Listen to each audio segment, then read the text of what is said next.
why we have this collateral marketing system, why we have door hangers that are offering people magazines and info guides, and kind of the marketing psychology behind this. And so to take a quick step back, this type of marketing really revolves around this concept of a lead magnet. And the idea of a lead magnet is that when you're trying to get someone to enter your database or to first engage with you, you need to give them a lower commitment in order to engage with you, right? And so, like, if your messaging is always like, hey, when you're ready to sell, call me, well, they may not be ready to sell for 2 years. We want them to call us today because we want to get them into our world. We want to be able to start nurturing them, building a relationship with them. And so that's where this idea of the lead magnet comes into play.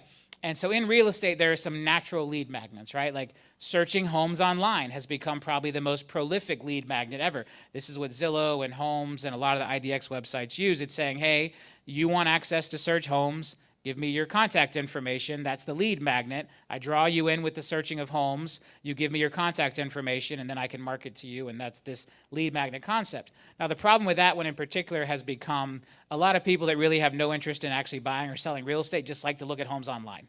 Yep. And so you see a lot of these leads come in. I mean, if you look at like Zillow's traffic, like every U.S. citizen visits Zillow like once a month. Well, we know that only whatever, maybe 4 million people are going to sell a home this year. So you get to this world where as a lead magnet, it's not as good of a powerful a one as it used to be because people just like to look at homes like it's a hobby. Just like people like to scroll through Instagram and Facebook, people like to go scroll IDX websites and Zillow and Homes.com and look at houses. And it doesn't necessarily mean that they want to buy or sell, right? There's Correct. Not a buying signal there. And so then the other lead magnets that we see being really successful are just listed and just sold cards. This is an example of a lead magnet, right? Hey, this home is for sale in your neighborhood. If you want to know the details about it, you need to text me. You need to reach out to me. You're going to create this information sharing relationship with me in return for what's the price of that home. Now, what we know is the people that engage there are a little more interested, right? Like someone who's getting a postcard or seeing a door hanger for a home listed for sale in their neighborhood, they're not just engaging in home scrolling online, like they're taking a little bit more of a step. And so to me, that's a little bit better of a lead magnet. Cash offers are another great lead magnet, right? It's a little further down the funnel. Chances are they're not going to respond to the cash offer lead magnet until they get closer to actually being able to do something.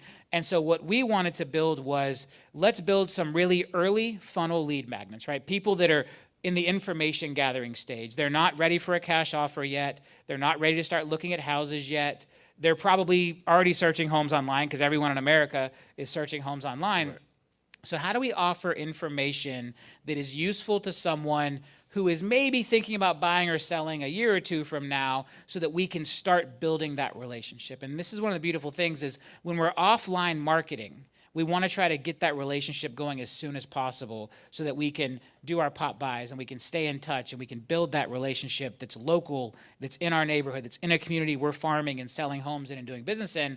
Where online, it's kind of the opposite. You almost want your online leads to be further down the funnel because it can be too overwhelming. You get people from all over the country that are registering on your website. Half of them are probably not going to move to your actual city. They may move somewhere else. And so there's this waste factor almost online where if people are too early in the informational phase, they're not ready to talk to an agent yet, and so you can spin your wheels and spend a lot of time on it. I think what a lot of the systems have gotten better about is driving those down. Like Zillow and Realtor.com have gotten much better about not really giving the lead to an agent until they know that city is more locked in. Like you may have someone who registered on Zillow to just look at homes 2 years ago, and then Zillow doesn't actually make that into a lead until now when they're actually ready to start looking at homes. So there's strategies people are using online to try to make the leads a little more committed, at least to an area before they connect them with an agent, where we wanted to build something that's like, hey, they're in your local geographic area. If they're going to list their home, it's the home right there. They're not, most likely, maybe they have a second home somewhere else, but it's most likely the home right there. And so we want to build a relationship with them as early as possible.